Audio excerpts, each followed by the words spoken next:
Good afternoon. Okay, a few things to start off for all of you. Okay. Over the last few days, U.S. Agency for International Development Administrator Mark Green has been traveling to the Democratic Republic of the Congo, Rwanda, and Somalia. In the Democratic Republic of the Congo, the administrator met with healthcare workers at an Ebola treatment unit, community and local leaders, and response groups working to stop the spread of the disease. In Rwanda, the administrator visited Kigali on June 16th. The Administrator Green visited the Kigali Genocide Memorial, paying respect to those who perished more than 25 years ago. He also met with President Kagame to discuss Rwanda's journey to self-reliance and to promote continued collaboration.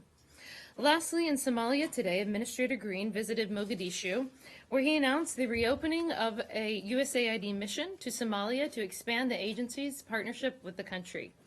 The reestablishment of USAID mission in Somalia, after closing 28 years ago, demonstrates USAID's commitment to helping the Somali people on their journey to self-reliance. The administrator also announced $185 million in humanitarian assistance for the people of Somalia to address life-threatening food insecurity. Next, I have a quick update for you on U.S. foreign assistance to the Northern Triangle countries of El Salvador, Guatemala, and Honduras. As you know, in March, the President concluded these countries have not effectively prevented illegal migrants from coming to the United States.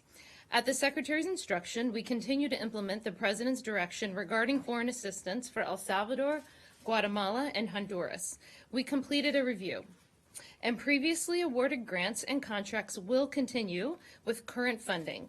State Department assistance in support of priorities of the Departments of Justice and Homeland Security priorities to help the Northern Triangle governments take actions that will protect the U.S. border and counter transnational organized crime will also continue.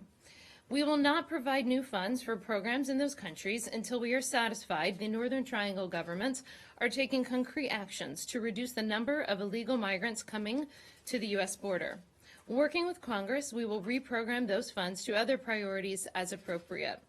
This is consistent with the President's direction and with the recognition that it is critical that there be sufficient political will in these countries to address the problem at its source. As Secretary Pompeo has said, these nations have the responsibility to take care of the immigration problems in their home country. Okay, and one more. Tomorrow, Tuesday, June 18th, 2019, Secretary Pompeo will visit United States Central Command and the United States Special Operations Command at MacDill Air Force Base in Tampa, Florida. There, he will meet with General Kenneth McKenzie, Commander of Central Command, and General Richard Clark, Commander of Special Operations Command, to discuss regional security concerns and ongoing operations. And I will be headed out with the Secretary, so I apologize, but this briefing will be a little bit shorter than normal since the airplane doesn't wait on me. Tomorrow. The meetings are tomorrow. But he's leaving today. Yes. All right. Just before I go into Iran, can I just ask you on the Northern Triangle aid? Do you have dollar amounts for what the total was that was initially suspended, and how much, and the amount that is going to continue now? And if you don't, could you get them? We will get you the exact ones, some rough estimates, and I'll make sure to get you the exact dollar figures.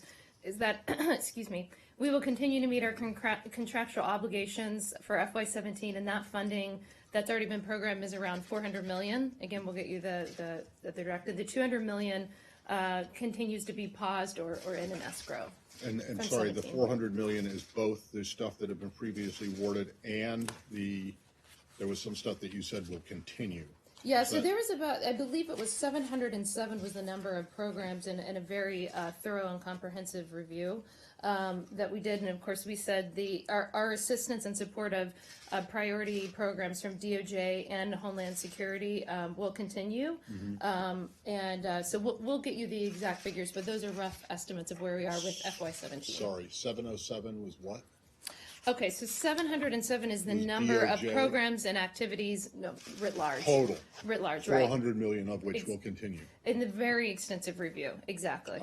And that's an approximate number, obviously. Fair enough, but it sounds like, more than half is going to continue to go, right? Anyway. From FY17. Yeah. Yeah. Okay, on Iran. I want to ask a variation of the question I asked you last week, which was Okay.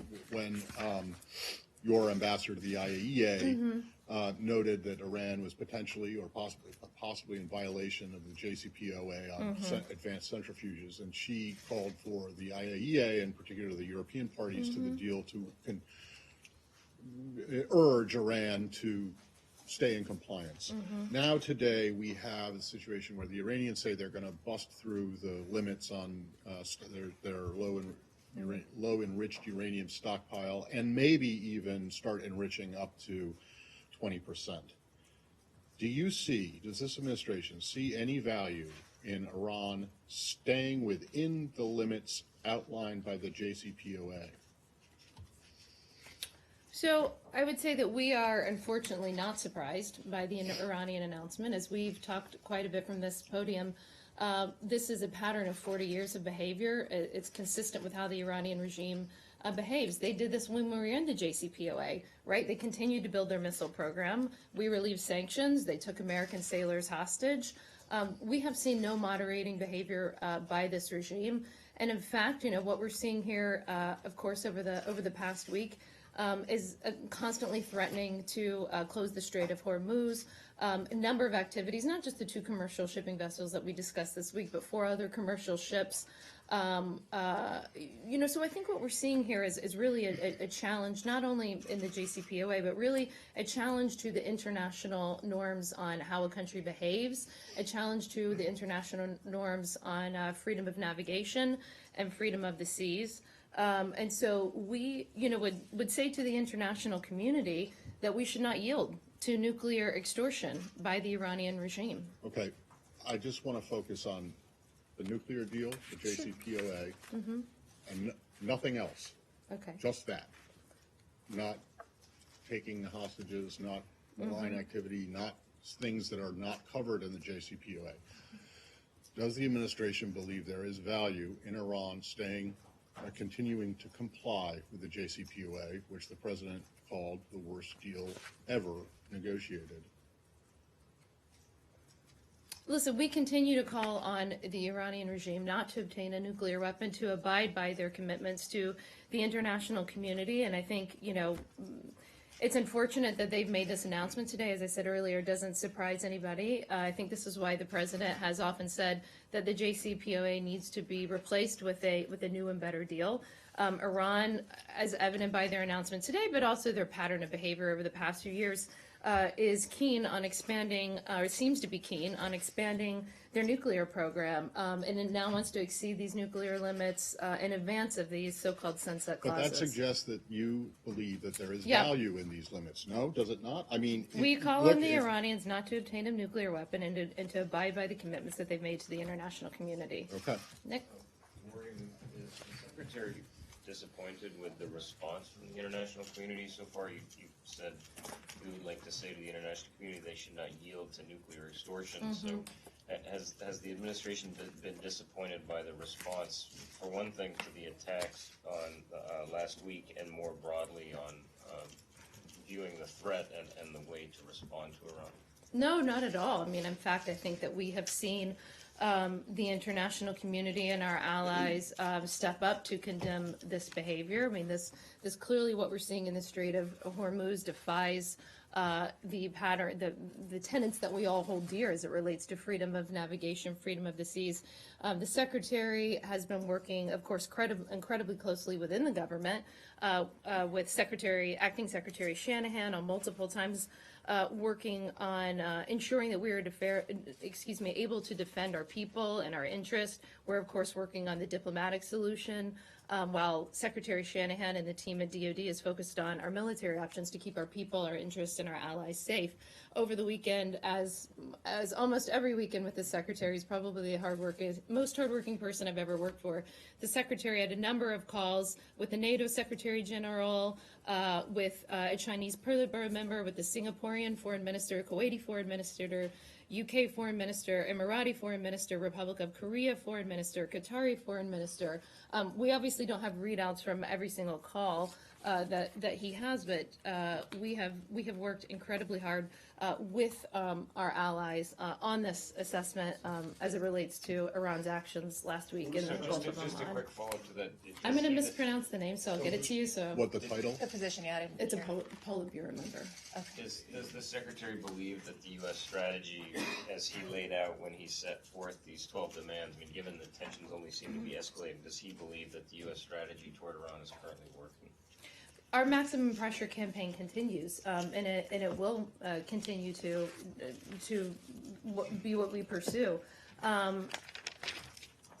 We think it's incredibly unfortunate, of course, the Iranian announcement today, but when we look and see what's happened in the region, again, this is, as we always say, I know, 40 years of behavior, but especially over the past few years, when you look at this assessment that the Secretary gave here from this podium, I want to reiterate something that he said, because I think it's sort of gotten lost in the media coverage. He said our assessment is based on the intelligence, the weapons used, levels of expertise needed to execute the operation, recent similar Iranian attacks on shipping, and of course the fact that no proxy group in the area has the resources and proficiency to act with this high degree of sophistication. So we will continue to work with our allies and work with our international partners who would like to help us deter this Iranian behavior, who would like to help us get them back to the negotiating table, who would like to help us get them to behave like a normal nation. That's the whole goal here. Our demands are not high. Our demands are that they stop terrorizing the region. Thank you. Just to follow on Matt's question, so while there is no new deal between the U.S. and Iran, you ask Iran to abide by the JCPOA, even though the U.S. left this deal? When you say you have to abide to their international commitments, you mean to abide to the JCPOA, which the U.S. left? Yeah, we have made it very clear since this president came into office and since the secretary came here that we will not tolerate Iran obtaining a nuclear weapon, full stop. So any actions that they take to get a nuclear weapon will be countered by a maximum pressure campaign by the United States government that continues to this day. There should be no relieving of sanctions for their malign and unacceptable behavior. Rich? Finally, Rich, you showed up. I know. Finally got the directions. The secretary last week, when he was discussing this, he used the phrase that Iran was lashing out. In the calculation, when the administration decided a year ago to withdraw from the nuclear agreement, did it anticipate or expect that there would be a greater level of this lashing out as a result of the U.S. withdrawal? Well, I think that the United States and the Secretary and this administration in general were well aware of the pattern of behavior from the Iranian regime. Anybody who's studied them more than a hot minute, who have looked at them for the past 40 years, knows how they will behave. I would love for someone to give me an example of some sort of moderating behavior that the Iranian regime pursued post-JCPOA. I have no evidence of that. I have evidence of them taking U.S. sailors as hostages. I have evidence of the IRGC having millions, if not billions of dollars to fund terrorism around the world, to fund Houthis, who we saw hit yet another airport in Saudi Arabia where American civilians go through. All of you just saw that report. There's been no moderation. They continue to terrorize. Sure, Saeed. Yeah, thank you. Very quickly, I know I asked you last week about Ambassador Friedman, and you stated... No, I know. I called on Saeed, and he can finish. And I'm going to have to go in a If few you want minutes. to stay You can on finish, topic, Saeed. Okay, thank you, Morgan. Very quickly, yesterday, or not, last week, you said that what Mr. Friedman said was not U.S. policy. U.S. policy towards annexation. I said that is our very policy clear. on the West Bank hasn't On the changed. West Bank and Gaza on Yes. annexation is very clear. But yesterday, the chief negotiator or the envoy, chief envoy, Mr. Jason Greenblatt, said exactly the same thing. I mean, apparently they did not listen to your statement last week or the position or did not take into consideration the position of this building historically. So do you have any response to that? He said exactly the same thing. He said that he basically supports what Mr. Friedman said. I read Jason's comments and I didn't take it the way that you just characterized, but I will reiterate that there is no plan for an annexation by Israel of the West Bank that they have presented to us, nor is it under discussion. So I'm not going to comment on hypotheticals. If and when their government pursues anything to us, we'll be happy to have a comment. Sure. I have two questions, one on Iran and one on Egypt. Okay. Iran said today that it had exposed a large cyber espionage network run by the US, by the CIA. Do you have anything on this? I don't. Thank And you. on We're the not death gonna comment on that. of former Egyptian President Mohamed Morsi, do you have anything? No, we saw that the death was reported. Okay. So On understand. Iran, guys? BBC. To go back to Iran briefly, have you been speaking to Congress about the oil tanker attacks, and in particular using that as an argument to get lawmakers to back down on their attempts to block the arms sales to Saudi Arabia, because they were still quite determined to try after the briefing last week? That's an interesting correlation that you just made. I mean, the secretary, of course, said very publicly whenever he made this decision to continue the arms sale, which I would reiterate that those arms sales are to many countries in the Middle East, not just Saudi Arabia. We're talking about Jordan, we're talking about the United Arab Emirates, and some smaller arms sales in there as well. But one of the justifications was, of course, because of the imminent threats from Iran. Since I have to go in a few minutes, I believe somebody wanted to ask on North Korea, and I'm going to give them the chance. Go ahead. Thank you, and Morgan. then I'll get Matt for the last one, and then we'll have to go. Even But Korea, I will be back. I think- promise. Well, hopefully. Yeah. Shouldn't say that. According Go to ahead. the Voice of America yesterday, Kim Jong-un said in a secret document the final goal of the North Korea's nuclear negotiation with the United States is to strengthen North Korea's nuclear power. Therefore, North Korea, Kim Jong-un is not willing to denuclearization of North Korea. What is your comment? We see a lot of media reports like this all the time on whether it's North Korea or other parts of the world, and we certainly don't comment and speculate on every report. But since you asked me, President Trump and the Secretary believe that Chairman Kim will fulfill his commitment to denuclearize, and that remains our policy. Final question, Matt. I just, No, final question, Matt. I just wanted to know if you, well, clearly, I believe that you would have seen the protests in Hong Kong over the weekend. Yes, sir. That continued despite the fact that the government put the extradition bill, or at least postponed it for a little bit. Yes. And I'm just wondering what you make of the situation there, and if you believe that the Chinese are acting in an appropriate way here. It certainly was moving, I think, as a citizen and a democracy to watch these peaceful protests happen in Hong Kong. And we're seeing the people there in Hong Kong, of course, demonstrating for their basic rights, for the rights of freedom of speech, for freedom of assembly, all of these things which are enshrined into basic law. And so, of course, as we observe these, we continue to call on the Hong Kong government to address the concerns of their public, to consult with local and international stakeholders who may be affected by this proposed amendment, even though I know it, of course, has been postponed. The Secretary spoke about this a little yesterday on some of the Sunday shows that he was on and said, you know, that we're watching the people of Hong Kong speak about the things that we value. And I think that we have been pretty straightforward and transparent from this podium on our support for these peaceful protesters. I will see you all Wednesday. Thank you very much.